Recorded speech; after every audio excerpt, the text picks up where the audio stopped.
ওয়াসবির ওয়া মা সাবরুকা ইল্লা বিল্লাহি ওয়া লা তাহজান আলাইহিম ওয়া লা তাকু ফী যায়কিন মিম্মা ইয়ামকুরুন। হে রাসূল, সবার সাথে কাজ করতে থাকুন। আপনার এই সবরের তৌফিক তো আল্লাহই দিয়েছেন, আর ওদের সমস্ত ষড়যন্ত্র, ওদের অপকৌশলে আপনি দুঃখিত হবেন না, চিন্তা করবেন না, ভারাক্রান্ত হবেন না, আপনি নিশ্চিত থাকুন। ওয়াসবির লিহুকমি রাব্বিকা ফাইন্নাকা বিআয়ুনিনা। হে নবী, আপনার রবের চূড়ান্ত ফয়সালা আসা পর্যন্ত ধৈর্য ধারণ করুন। আপনি তো আমার চোখের সামনে। সুবহানাল্লাহ, সুবহানাল্লাহ। আপনি আমার চোখের সামনে, কে আপনাকে কি করবে আমি দেখবো না? সুবহানাল্লাহ। মন্ত্রী যদি, এই সলিমুদ্দিন মার্কা মন্ত্রী যত আছে, এই মন্ত্রীর ভূমিকা দেখাতে ভয় কিসে? আমি তোকে দেখছি না? সাহসটা কেমন বাড়ে, কেমন বাড়ে সাহস? আরে কোনো মন্ত্রী ছাতা মাতা না, আমার প্রেসিডেন্ট রাজা বাচ্চা না, আকাশ আর জমিনের মালিক আমার আল্লাহ রাব্বুল আলামিন বলছেন, হাবিব কোন চিন্তা নাই, আপনি আমার চোখের সামনে। ওরা চায় আপনাকে দুনিয়া থেকে মিটাই দিতে, আর আমি চাই ওরা ফানা লাকাজি করা। আপনার প্রশংসা তো হবে গোটা বিশ্ব জুড়ে, সর্বত্র ছড়িয়ে যাবে আপনার নাম। সুবহানাল্লাহ। আল্লাহ পাক অন্যত্র বলেছেন, ওয়ালাকাদ কুযযিবাত রুসুলুম মিন ক্বাবলিকা ফাসাবারু আলা মা কুযযিবু ওয়া উযু হাত্তা আতাহুম রাসূলুনা। হে মুহাম্মদ সাল্লাল্লাহু আলাইহি ওয়াসাল্লাম, আপনার পূর্বে অসংখ্য নবী রাসূল এই পৃথিবীতে আসছে এবং জুলুম আর নির্যাতনের শিকার তারা হয়েছে। অবশেষে তাদের প্রতি আল্লাহর সাহায্য এসেছে। সুতরাং আপনাকেও ধৈর্য ধারণ করতে হবে, ধৈর্য ছাড়া কোনো পথ নাই। ধৈর্য আপনাকে ধারণ করতেই হবে, আর এই ধৈর্য ধারণ করলে পরে আল্লাহর চূড়ান্ত ফয়সালা আসবে, তখন আল্লাহ পাক মেহেরবানি করবে। আমার ভাইরা, এই ধৈর্য পৃথিবীর সমস্ত পয়গম্বররা ধৈর্য অবলম্বন করেছেন, কখনো অধৈর্য হন। দিন কায়েমের সংগ্রামে নবী রাসূলগণ দারুণ ভাবে সবর ইখতিয়ার করেছেন। বৃদ্ধবাদীদের সকল রকমের নির্যাতন, অপকৌশল, ষড়যন্ত্র, এই সব কিছু মোকাবেলা করেছেন ধৈর্যের নীতি অবলম্বন করি। কখনো ধৈর্যচ্যুতি তাদের মধ্যে ঘটেনি, বরং আল্লাহ রাব্বুল আলামিন তাদের প্রতি সন্তুষ্ট হয়েছেন। যারা এই ধৈর্য ধরেছেন তাদের উপরে সন্তুষ্ট হয়ে আল্লাহ রাব্বুল আলামিন বলেছেন, ওয়া কাআইয়িন মিন নাবিয়্যিন কাতালা মাআহু রিব্বিয়ুন কাসীর। এর আগে অনেক নবী এসেছিলেন যাদের সাথে বহু আল্লাহর আলো লড়াই করেছেন। ফামা ওয়াহানু লিমা আসাবাহুম ফি সাবিলিল্লাহি ওয়া মা দাহু ওয়া মাস্তাকানু। আল্লাহর পথে তাদের উপর যত বিপদ এসেছিল তারা হতাশ হয়ে পড়েন নাই, দুর্বলতা দেখাননি, বাতিলের সামনে মাথা নত করেন।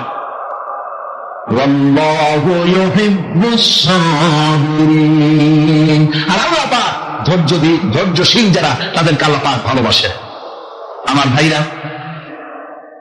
ধৈর্যের পরিচয় রাসূল করিম সাল্লাল্লাহু আলাইহি ওয়াসাল্লাম উহুদের ময়দানে যখন আক্রান্ত হয়ে গেলেন, চতুর্দিকে কাফেররা ঘিরে ধরেছে, বাঁচার কোনো পথ নাই। সাহাবায়ে কেরাম রাসূলকে পাহারা দিলেন।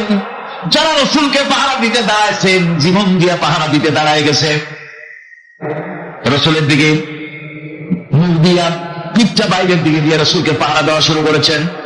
হুজুরকে পাহারা দিতে যারা দাঁড়িয়েছিলেন, কাফের কর্তৃক নিক্ষিপ্ত কি তীরগুলি এসে যখন বিদ্ধ ছিল, শুধু একজন সাহাবী হযরত তালহার পিঠের ভিতরে রাসূলকে হেফাজতের জন্য 80টা তীর একজনের পিঠের মধ্যে দিয়ে তুলেছে।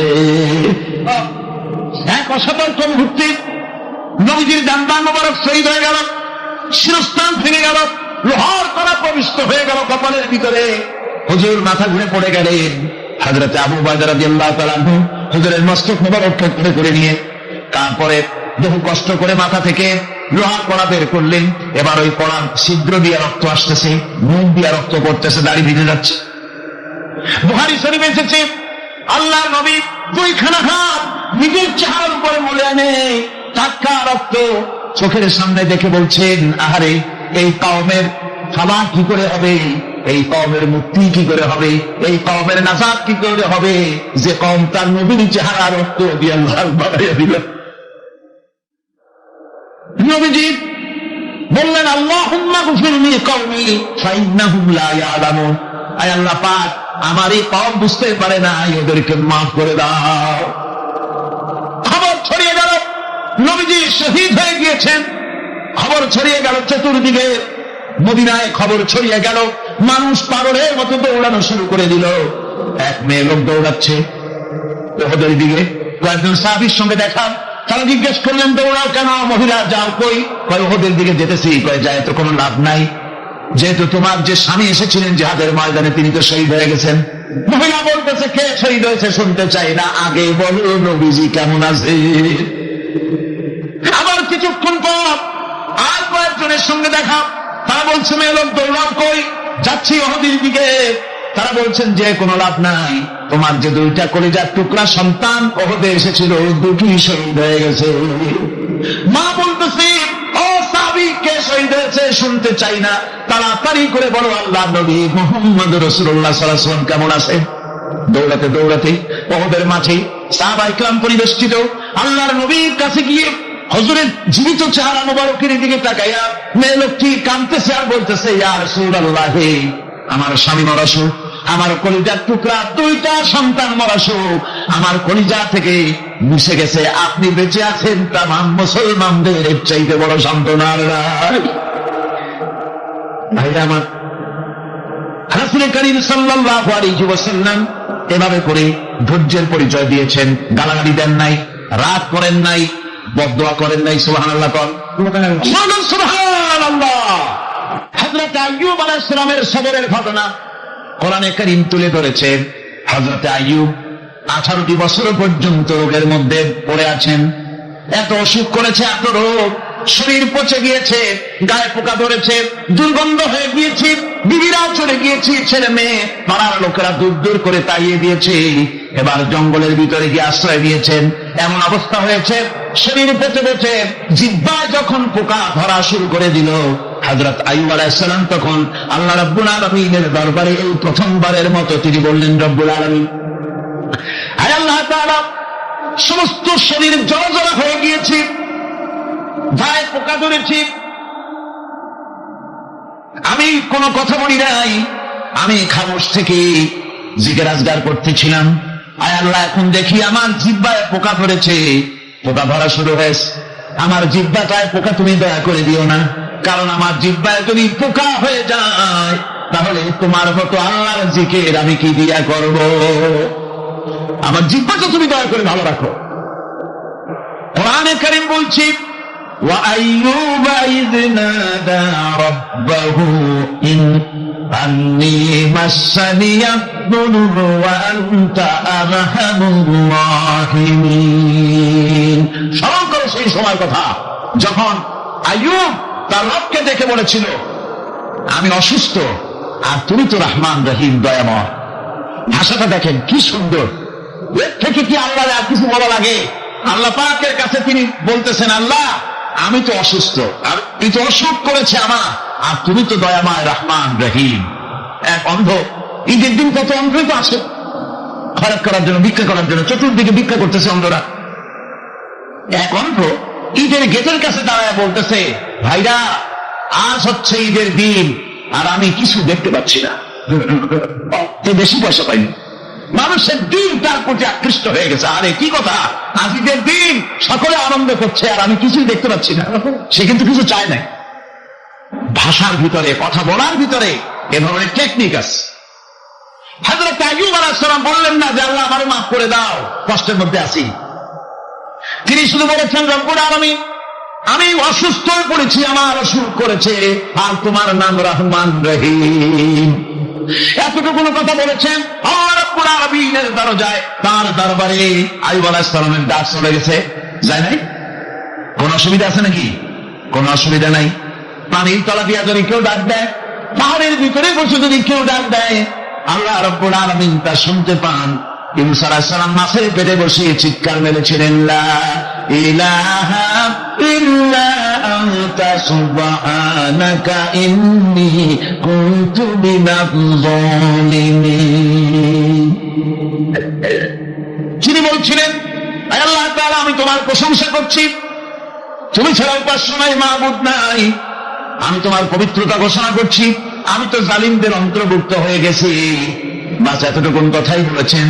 আল্লাহ পাক বলছেন, ইউনুসের ডাক তো কেউ শোনে নাই, পানির মধ্যে কেউ শোনে নাই, জমিনের কেউ শোনে নাই, মহাশূন্যের কেউ শোনে নাই, কিন্তু মাছের পেটের ভেতরে থেকে গভীর অতল দরিয়ার তলদেশ থেকে মাছের পেটের ভিতরে বসে আমার ইউনুস যে ডাক দিল, ওই ডাক আমি আরশের মালিক আমি শুনতে পেয়েছি, আর সঙ্গে সঙ্গে জবাব দিয়েছি।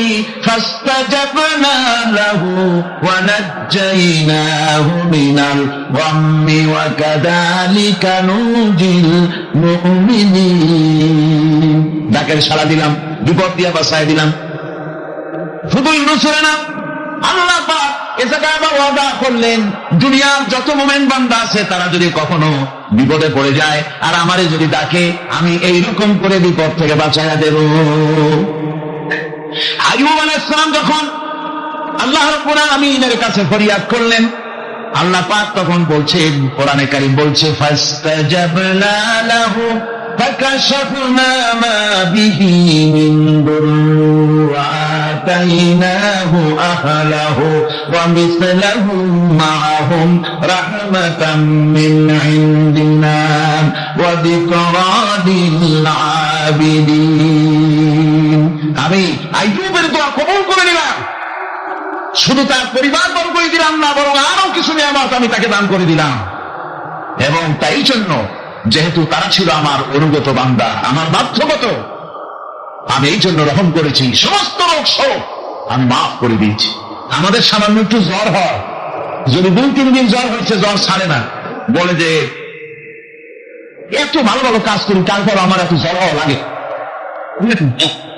অমুক করে এত পাপ করে, তা তো কিছুই হয়। আরে আল্লাহ আমার চোখে দেখলো, আমার বউ শুধু আমার অনুমতি জানি না। ভাইরা, আপনি ঠিক পান না যে কি গুনাহ আপনি করেন। কোরআনে কারীম বলছে, ওয়ামা আসাবাকুম মিন মুসিবাতিন ফাবিমা কাসাবাত আইদিকুম ওয়া ইয়াফু আন কাসীর। যত বিপদ তোমাদের উপর আছে সব দুই হাতের কামাই করা, আর আমি তো অনেকগুলো ক্ষমা করে দেই। তোমরা যত পাপ করো, আকাম করো, সবগুলির শাস্তি যদি দুনিয়ায় দিতাম, সাহস করার সময় পেতে না।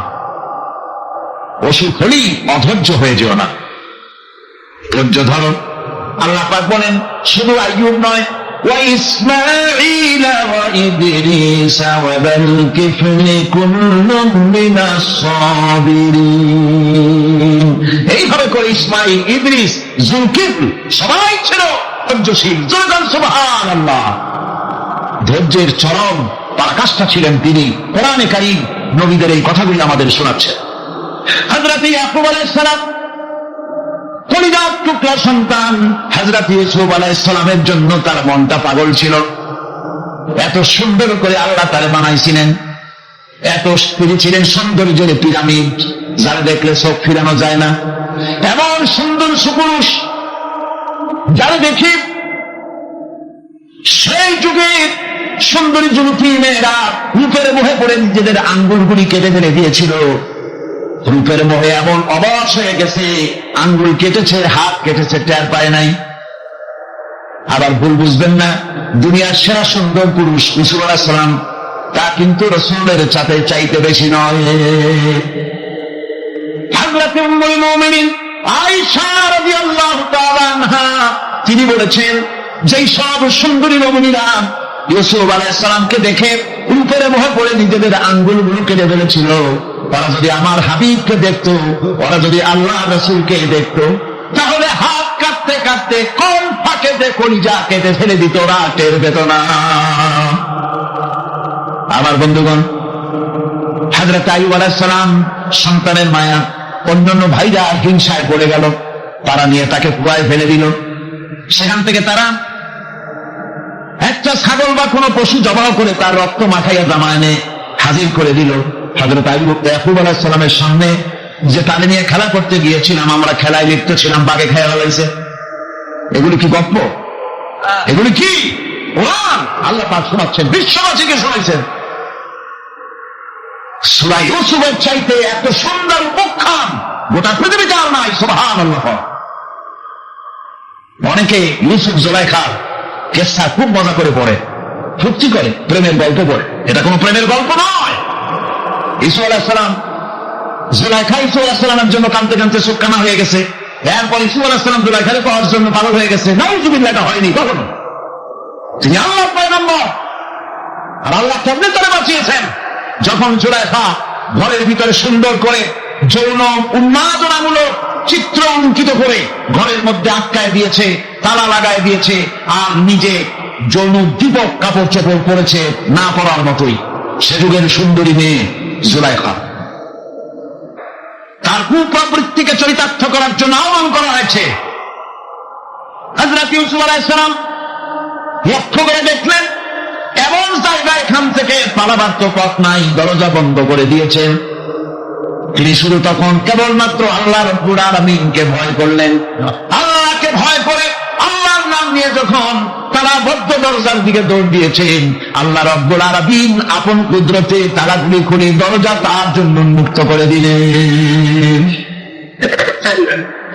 ইউসুফ আলাইহিস সালামকে হালাই দিয়ে এভাবে করে কাপড় এনে দিল তার সামনে, রক্তমাখা কাপড়। হযরত ইয়াকুব আলাইহিস সালাম সন্তানদের মুখে কাহিনী শুনে তিনি কি বললেন? কোরআনে কারীম তা কোট করেছে। তিনি চিক দিলেন না, ফাল দিলেন না, ফিট হয়ে পড়লেন না। তিনি বললেন, কলিজার টুকরা সন্তান, তার মরার খবর শুনেছেন। তিনি বললেন কি? ফাসাবরুন জামিলুন ওয়াল্লাহুল মুস্তাআনু আলা মা তাসিফুন। আমি উত্তম ক্ষমা অবলম্বন করব। তোমরা যে কাহিনী রচনা করেছো এর বেলায় আমি আল্লাহর কাছে সাহায্য চাই। আমি উত্তম সবর অবলম্বন করবে।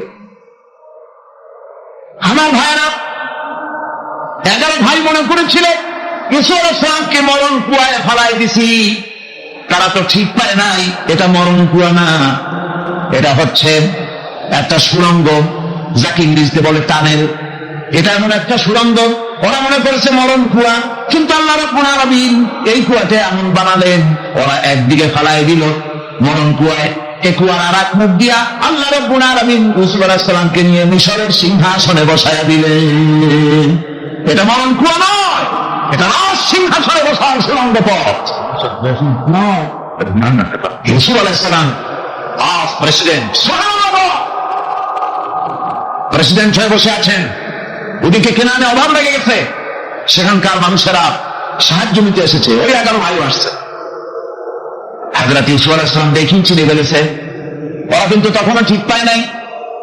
হযরত ইউসুফ আলাইহিস সালাম চিনে ফেলেছেন। এখন কি করা উচিত? সবগুলাকে ঠ্যাং উপরের দিকে উঠাইয়া তারপরে সমানে ধোলাই দেওয়া হইতেও স্বাভাবিক ছিল, আমাদের মতো মানুষ হইবে, ঠিক কিনা? ঠিক তো বলবেনি, অভ্যাস তো এটাই। হযরত ইউসুফ আলাইহিস সালাম তাদের সামনে পরিচয় দিলেন। তারা যখন বুঝতে পারল, লজ্জায় তাদের মাথা হেট হয়ে গেল। হযরত তার এক তো লজ্জা, আর 2 নম্বরের ভয়, জান দিয়া কেনানে কেউ ফিরে যাইতে পারবো না। এখন অবস্থা হয়েছে যে জীবনই যায় নাকি এখানে। হযরত ইউসুফ আলাইহিস সালাম ভাইদের এই করুণ দুরবস্থা বুঝতে পারলেন, বুঝে চরম ধৈর্য ধরে তিনি কি বললেন? তিনি বললেন, লা তাসরিবা আলাইকুমুল ইয়াউম। ও ভাইরা, তোমাদের বিরুদ্ধে আমার কোনো পাপ নাই, দুঃখ নাই, বিদ্বেষ নাই, হিংসা নাই, আল্লাহ মাফ করে দিলাম। আল্লাহু আকবার, সুবহানাল্লাহ। এর নাম পয়গম্বর। এর নাম কি? পয়গম্বর। কিসের লেনিন, কিসের মার্কস? জওয়ানেরা ভুল পথে মানুষ চলেছিল, আলহামদুলিল্লাহ আল্লাহ এগুলো ডাস্টবিনে ফেলাই দিচ্ছে। কারণ আলহামদুলিল্লাহ, আলহামদুলিল্লাহ। পয়গম্বর কানে বলে, কানে বলে পয়গম্বর, কি চরিত্র! রাসূল কারীম সাল্লাল্লাহু আলাইহি ওয়াসাল্লাম তাকে একজন সাহাবী বলছিলেন, হুজুর বলছেন এই কামটা করলা না কেন? সাহাবী বললেন, হুজুর আপনি যদি চোখের ইশারায় বলতেন, মুখ দিয়ে না কইয়া, তাও তো আমি কামটা করে বলতাম, আমি তো বুঝি নাই। হুজুর বললেন, চোখের ঠাড়ে ঠাড়ে কাজ করা নবুয়তের শান নয়। আল-ওযু হুয়া সারাহা, নবীরা যা করেন তার ডাইরেক্ট, কোনো বক্রতা নাই, স্পষ্ট কথা। আমার ভাইরা, হযরত ইউসুফ আলাইহিস সালাম বিনিয়ামিনকে কাছে নিয়ে পরিচয় দিলেন তার ভাইদের সামনে। কোরআনে কারীম বলছে, ক্বালা আনা ইউসুফ ওয়া হাদা আখি قد من الله علينا إنه من يتقي ويصبر فإن الله لا يضيع أجر المحسنين। আমি ইউসুফ আর এই হচ্ছে আমার ভাই। আল্লাহ আমাদের উপর ইহসান করেছেন। প্রকৃতপক্ষে যারা আল্লাহকে ভয় করে এবং সবর ইখতিয়ার করে, আল্লাহ এভাবে তাদেরকে তাদের আমলকে নিষ্ফল হতে দেন না। আমার এই জামাটা নিয়ে যাও। হযরত ইয়াকুব আলাইহিস সালাম কলিজার টুকরা সন্তান ইউসুফ আলাইহিস সালামের বিরহ যন্ত্রণায় ছেলেকে কতদিন দেখে না, কাঁদতে কাঁদতে চোখ দুটো অন্ধ হয়ে গেছে। মিশর থেকে কেনানের দিকে জামা রওনা হয়েছে। কোথায় মিশর, কোথায় কেনান? জামা যখন রওনা হয়ে গেছে, হযরত ইয়াকুব বলতেছেন, আমি যেন আমার ইউসুফের গন্ধ নাকে পেতেছি। জামা চলে এলো, চোখের উপরে রাখলেন, আল্লাহ রাব্বুল আলামিন তাকে চক্ষুষ্মান বানাইয়া দিলেন। ভাইরা মা, পয়গম্বরেরা সবর করে গোটা দুনিয়ার মানুষের সামনে দৃষ্টান্ত সেট করেছেন সবরকারী ঘর। আমার ভাইরা, হযরত ইব্রাহিম আলাইহিস সালামের কথা আল্লাহ পাক কোরআনে কারিমে বলছেন সবরকারী কয়, দেখো শেখো সবরকারী কয়। আল্লাহ পাক বললেন, ইব্রাহিম তোমার বিবি আর তোমার নবজাতক এই সন্তানকে রেখে আসো মক্কা নগরীতে। তিনি চলে গেলেন, সেখানে ঘর নাই, বাড়ি নাই, কিচ্ছু নাই, চতুর্দিকে ধুধু বাদু আর মরুভূমি। হযরতে হাজেরা বলছেন, ইব্রাহিম সামান্য পানি আর খাবার দিয়া আমার সন্তান শুদ্ধ এখানে রেখে দিতেছ, আমি কি অপরাধ করেছি? কোন জবাব নাই। দুইবার তিনবার বলার পরে হাজেরা বলছেন, ইব্রাহিম গো, তবে কি আমার আল্লাহর হুকুম মতো আমারে রেখে যাচ্ছ নাকি? হযরত ইব্রাহিম আকাশের দিকে আঙ্গুল উঁচু করলেন। কথা বলবেন, বাক শক্তি বেরোচ্ছে না। 80 বছর বয়সের সময় একটা বাচ্চা আল্লাহ তাআলা দিচ্ছেন, আর এমন বাচ্চা পয়গম্বরের ছেলে, কি সুন্দর চেহারা, মরুভূমির উপরে ফালাই দিয়ে রওনা হয়ে যাচ্ছেন। মুখ দিয়ে কথা সরছে না, আকাশের দিকে দেখালেন। হযরত হাজেরা বুঝতে পারলেন। হযরত হাজেরা বলেন, ইব্রাহিম কোনো চিন্তা নাই, নিশ্চিন্ত মনে বাড়ি ফিরে যাও। আমি আমার আল্লাহর উপরে এতটা ভরসা করি, আল্লাহর হুকুমে যদি আমার এখানে রেখে যেয়ে থাকো, আল্লাহ পাক আমাকে আর আমার কলিজার টুকরা ইসমাইলকে পানিতে আর খাবারে মারবেন না, অবশ্যই তিনি ব্যবস্থা করবেন। ব্যবস্থা হয়ে গেল। হযরত ইসমাইল বড় হয়ে গেলেন। আল্লাহ পাক অর্ডার করলেন, জবাই করো ছেলেকে। হযরত ইব্রাহিম আলাইহিস সালাম যখন জবাহের প্রস্তাব করলেন, হযরত ইসমাইল তা আপত্তি করতেন, বাবাজি আমার মায়ের আর আমাকে বাচ্চা অবস্থায় ফেলে গেলেন, খাবার দেন নাই, পরার দেন নাই, বছরের পর বছর আমাদের এখানে কাটলো, দেখতেও আসেন নাই, আজ আসছেন জবাব দিতে। এটা কেমন কথা? কি ধরনের বাপ আপনি? এরকম বলছে নাকি? এরকম বলছে। হযরত ইব্রাহিম আলাইহিস সালাম প্রস্তাবটা কিভাবে পারলেন? আল্লাহ পাক কোরআনে কারীমের দৃষ্টান্ত রেখে দিয়েছেন। আল্লাহ পাক বলছেন, হযরত ইব্রাহিম ছেলেকে বললেন, ইয়া বুনাইয়া, ইয়া বুনাইয়া, হে আমার কলিজার টুকরা লাডলা, হে আমার কলিজার টুকরা সন্তান, ইন্নী আরা ফিল মানাম আন্নী আযবাহু, আমি স্বপ্নে দেখছি আমি যেন তোমাকে জবাই করতেছি। ফানজুর মাযা তারা, তোমার রায় কি বলো?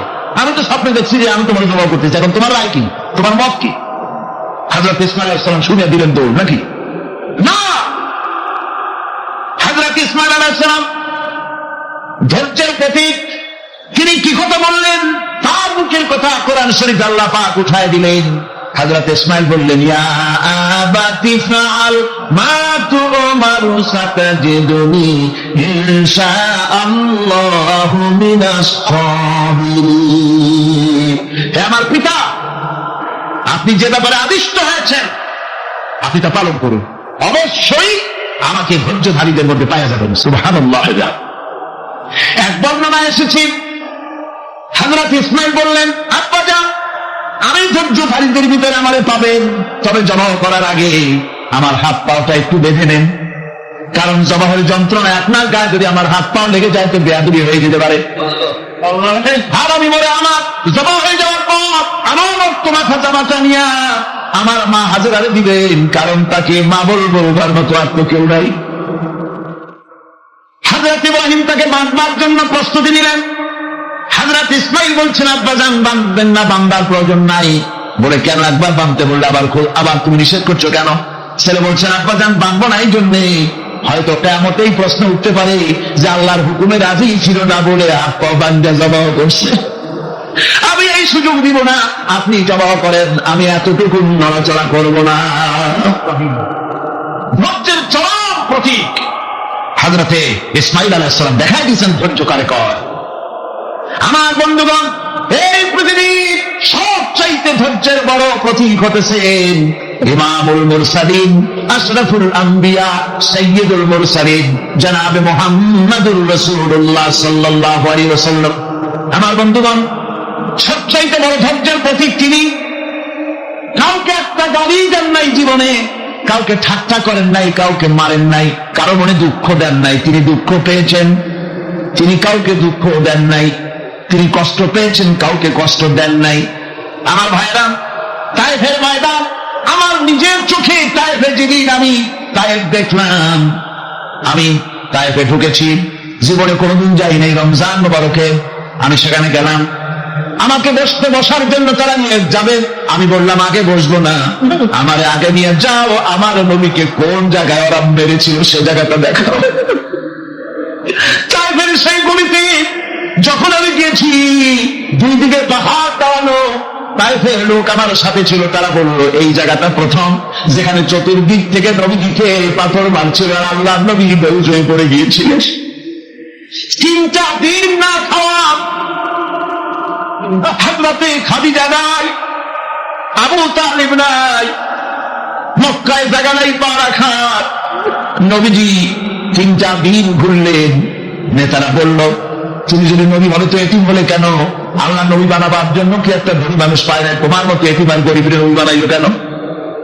আল্লাহ নবী 3 দিন পর যখন দেখলেন কেউ দাওয়াত শোনে না, কেউ মানে না, কেউ গ্রহণ করে না, তখন তিনি নেতাদের অনুরোধ করলেন, ঠিক আছে দাওয়াত তো কবুল করলে না, তবে একটা কাজ করো, অন্তত আমি যে তায়েফে আসছিলাম এই খবরটা মক্কায় দিও না, ওরা আরো অত্যাচার বাড়ায় দেবে। এই কাফিরগুলি খবর তো মক্কায় পাঠালো, আর সমস্ত যুবকদেরকে লেলিয়ে দিল।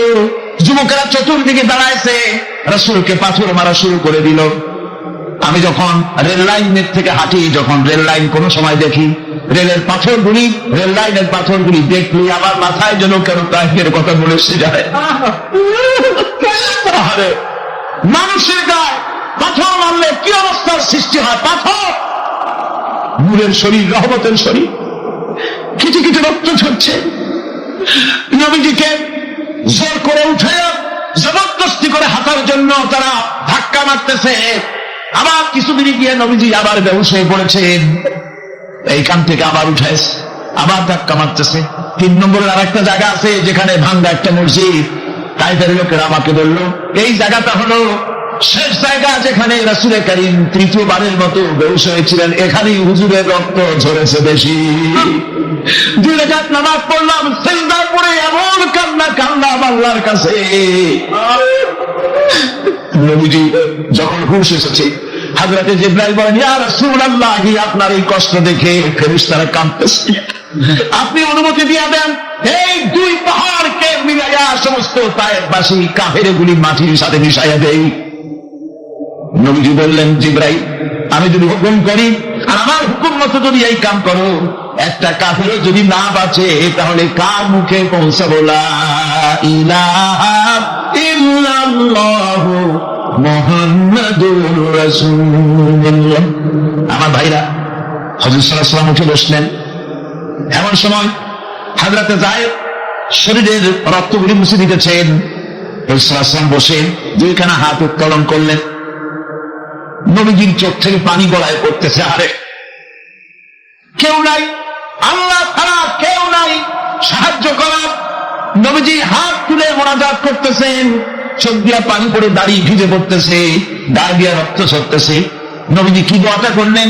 বদদোয়া করলেন না, গজব দিতে বললেন না। নবীজি দোয়া করলেন, রব্বুল আলামিন, এই তায়েফের লোকেরা আজকে আমার সাথে যে ব্যবহারটা করেছে, ওরা বোঝে নাই যে আমি তোমার নবী, ওরা বোঝে নাই যে আমি তোমার রাসূল। না বুঝে আমার উপরে যে অত্যাচারটা করলো, আল্লাহ তুমি এই জন্য রাগ করে এই তায়েফে তুমি গজব দিও না।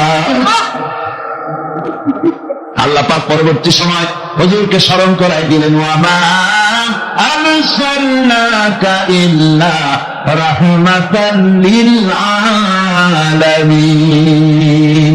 ও নবী, আপনি হচ্ছেন আমার সমস্ত সৃষ্টি জগতের জন্য, আপনি আমার বাবা, আমার গোটা বিশ্বের জন্য, আপনার আমার সৃষ্টি জগতের জন্য আপনি আমার করুণা। একটা রাসূলের এই কষ্ট দেখে বাগান থেকে এক গ্লাস আঙ্গুরের শরবত এনে হাজির করেছে। এত কষ্টের পর 3 দিনের না খাওয়া আঙ্গুরের একটা শরবত পাইয়া হুজুর খুব খুশি হলেন। শরবত গ্লাস পান করে হুজুর বলছেন, তোমার নাম না আক্তাস? তিনি বলছেন, হ্যাঁ হুজুর, আমার নাম আক্তাস। তোমার বাড়ি না ইউনূস আলাইহিস সালামের গ্রামে? বলে, হ্যাঁ আমার বাড়ি সেই গ্রামে। তা আপনি কি করে জানলেন আমার নাম আক্তাস আর আমার বাড়ি ইউনূস আলাইহিস সালামের গ্রামে? আপনি জানলেন কি করে? হুজুর বললেন, আমি নবী, হযরত ইউনূস নবী, একজন নবীর খবর আর একজন নবীর কাছে থাকে। রাসূল করিম সাল্লাল্লাহু আলাইহি ওয়াসাল্লাম সবর ইখতিয়ার করেছিলেন, ধৈর্য অবলম্বন করেছিলেন, আর আল্লাহ পাক তাকে নির্দেশ করেছেন, সবর করো। واتبع ما يوحى إليك واصبر حتى يحكم الله। তুমি কেবল সেই জিনিসের অনুসরণ করো যা আমি তোমার প্রতি অবতীর্ণ করেছি। আমি আপনার উপরে যেটা অবতীর্ণ করেছি তার অনুসরণ করুন, আর সবর ইখতিয়ার করুন যতক্ষণ না আল্লাহর পক্ষ থেকে চূড়ান্ত ফয়সালা না আসে। ধৈর্য ধরুন, ধৈর্য ধরুন। আমার ভাইরা, কাফেরদের নির্যাতনের মোকাবেলায় আল্লাহ পাক তার হাবিবকে সান্ত্বনা দিয়েছেন। যখন কাফেররা নির্যাতন করতেছে, হারে হযরতে বেলাল নির্যাতিত, হযরতে সুমাইয়া নির্যাতিতা, হযরতে খাব্বাব, হযরতে হুবায়ব, হযরতে আম্মার রিদওয়ানুল্লাহি তাআলা আলাইহিম আজমাইন এত মার হতেছে। হযরতে ওমর হযরতে খাব্বাব রাদিয়াল্লাহু তাআলা আনহুকে খোলা গায়ে দেখে বলছিলেন, খাব্বাবে, তোমার পিঠে এত গর্ত কেন? এত গর্তওয়ালা পিঠ তো আমি মানুষের দেখি নাই, এত সিকুন কোমরওয়ালা মানুষও তো দেখি নাই। তিনি বলছেন, ওমর তুমি কি ভুলে গেছো? ইসলাম কবুল করার অপরাধী কাফির বেঈমানেরা আগুন জ্বালায়া আগুনের উপরে আমাকে ঠিক করে শোয়াছে, আমি যেন নড়াচড়া করতে না পারি সেজন্য আমার বুকের উপরে পাথর চাপা দিয়ে রেখেছিল। গায়ের চর্বি আর রক্ত করে করে করে আগুন নিবেছে, আর আগুন দষ্ট করে যে পিঠের মধ্যে প্রবেশ করেছিল আজও পর্যন্ত পিঠের সেই গর্ত সেরে যায় নাই। এভাবে অত্যাচার হচ্ছিল সাহাবীদের উপর।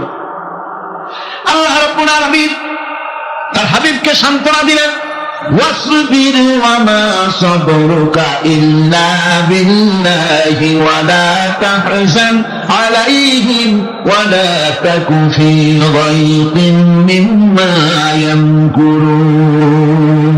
হে রাসূল, সবরের সাথে কাজ করতে থাকুন। আপনার এই সবরের তৌফিক তো আল্লাহই দিয়েছেন, আর ওদের সমস্ত ষড়যন্ত্র, ওদের অপকৌশলে আপনি দুঃখিত হবেন না, চিন্তা করবেন না, ভারাক্রান্ত হবেন না।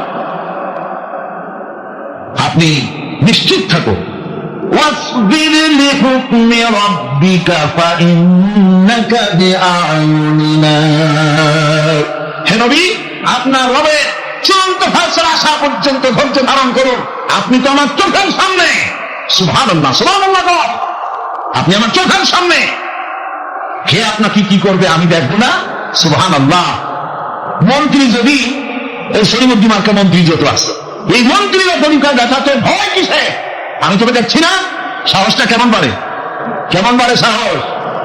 আরে কোন মন্ত্রী ছাতা মাতা না, কোন প্রেসিডেন্ট রাজা বাচ্চা না, আকাশ আর জমিনের মালিক আমার আল্লাহ রাব্বুল আলামিন বলছেন, হাবিব কোন চিন্তা নাই, আপনি আমার চোখের সামনে। ওরা চায় আপনাকে দুনিয়া থেকে মিটাই দিতে, আর আমি চাই ওরাফানা লাকা যিকরা, আপনার প্রশংসা তো হবে গোটা বিশ্ব জুড়ে, সর্বত্র ছড়িয়ে যাবে আপনার নাম। সুবহানাল্লাহ। আল্লাহ পাক অন্যত্র বলেছেন, ولقد كذبت رسل من قبلك فصبروا على ما كذبوا وأوذوا حتى أتاهم نصرنا হে মুহাম্মদ সাল্লাল্লাহু আলাইহি ওয়াসাল্লাম, আপনার পূর্বে অসংখ্য নবী রাসূল এই পৃথিবীতে আসছে এবং জুলুম আর নির্যাতনের শিকার তারা হয়েছেন। অবশেষে তাদের প্রতি আল্লাহর সাহায্য এসেছে। সুতরাং আপনাকেও ধৈর্য ধারণ করতে হবে, ধৈর্য ছাড়া কোনো পথ নাই। ধৈর্য আপনাকে ধারণ করতেই হবে। আর এই ধৈর্য ধারণ করলে পরে আল্লাহর চূড়ান্ত ফয়সালা আসবে, তখন আল্লাহ পাক মেহেরবানি করবে।